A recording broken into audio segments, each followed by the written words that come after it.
नमस्कार मित्रांनो, मी गणेश पाटील स्वागत करतो आपल्या जीटीएस मराठी या युट्यूब चॅनल मध्ये।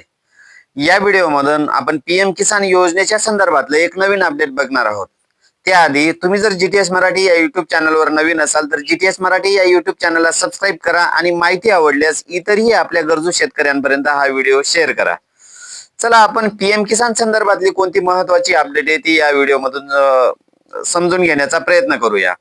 कारण याआधीच तुम्ही ऐकलं असेल, फार्मर आयडी हा सर्व शेतकरी बांधवांसाठी अनिवार्य करण्यात आलेला आहे आणि 20व्या हप्त्याचं ज्यावेळेस वितरण केलं जाणार होतं त्याच वेळेस 20व्या हप्त्याचं वितरण करतानाच फार्मर आयडी विचारात घेऊनच त्याचं वितरण हे केलं जाईल याच्या संदर्भातल्या सूचना या दिलेल्या होत्या।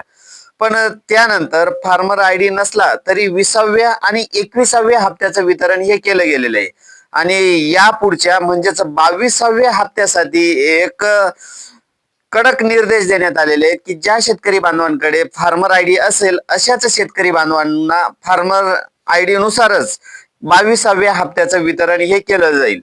याआधी तुम्ही ऐकलंच असेल की पीएम किसान योजनेतून म्हणजेच 21व्या हप्त्यासाठी बरेच शेतकरी हे अपात्र करण्यात आलेले किंवा त्यांना पीएम किसान योजनेतून वगळण्यात आलेली, तर त्यांची कारणं सुद्धा कोणती आहेत ती सुद्धा आपण या व्हिडिओ मधून समजून घेण्याचा प्रयत्न करूया। ज्या वेळेस 21व्या हप्त्याचं वितरण हे केलं गेलेलं आहे त्याच वेळेस आपण जर राज्याचा विषय जर बघितला तर 20व्या हप्त्यासाठी जवळपास 96 लाख शेतकरी बांधवांसाठी पीएम किसान योजनेचा हप्ता वितरित केला गेलेला आहे आणि 21वा हप्ता जो आहे तो जवळपास 90 लाख शेतकरी बांधवांना वितरित केला गेलेला आहे। म्हणजेच एकंदरीत 20वा आणि 21व्या हप्त्यातील जवळपास 6 लाख शेतकरी हे या योजनेतून अपात्र करण्यात आलेले आहे, म्हणजेच त्यांना 21व्या हप्त्यातून वगळण्यात आलेले। त्याची प्रामुख्याने कारणं कोणती ती बघूया।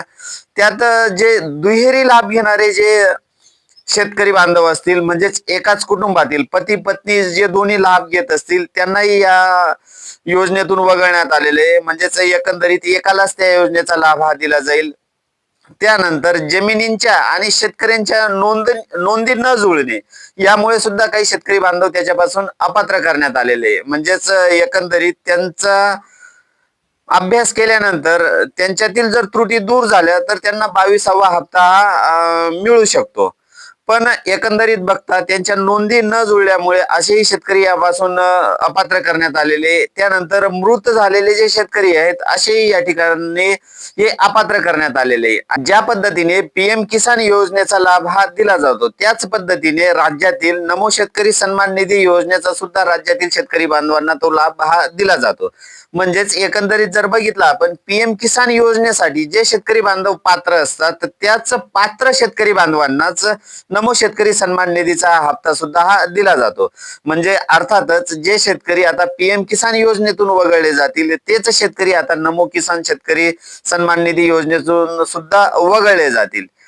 एकंदरीत जर बघितलं आपण अजूनही फार्मर आयडी काढण्यासाठी आपल्याकडे पुरेसा अवधी आहे, तेव्हा ज्या शेतकरी बांधवांनी अद्यापपर्यंत फार्मर आयडी काढलेला नसेल तर आपल्या जवळच्या सीएससी सेंटरवर जाऊन आपल्या फार्मर आयडी साठी रजिस्ट्रेशन हे करू शकतात। त्यानंतर आपण नमो शेतकरी सन्मान निधी योजनेचा जो 8वा हप्ता आहे तो कधी येईल या संदर्भात सुद्धा बऱ्याच शेतकरी बांधवांकडून विचारणा ही केली जाते। तर सध्या जर बघितलं आपण राज्यात नगरपंचायती आणि नगरपालिकांच्या ज्या निवडणुका चालू आहेत त्यांच्या आचारसंहिता सुद्धा राज्यात लागू करण्यात आलेली। तर एकंदरीत जर बघायला गेलं आपण राज्यातील निवडणुका संपल्यानंतर किंवा एकंदरीत आचारसंहिता संपल्यानंतर नमो किसान सन्मान निधी योजनेचा जो 8वा हप्ता आहे तो वितरित केला जाण्याची ही शक्यता आहे। म्हणजेच अद्यापपर्यंत 8व्या हप्त्या संदर्भातलं कुठलंही नवीन अपडेट हे देण्यात आलेलं नाही।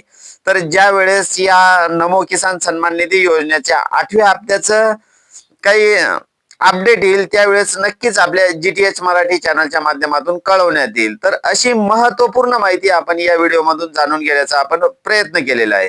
धन्यवाद मित्रांनो।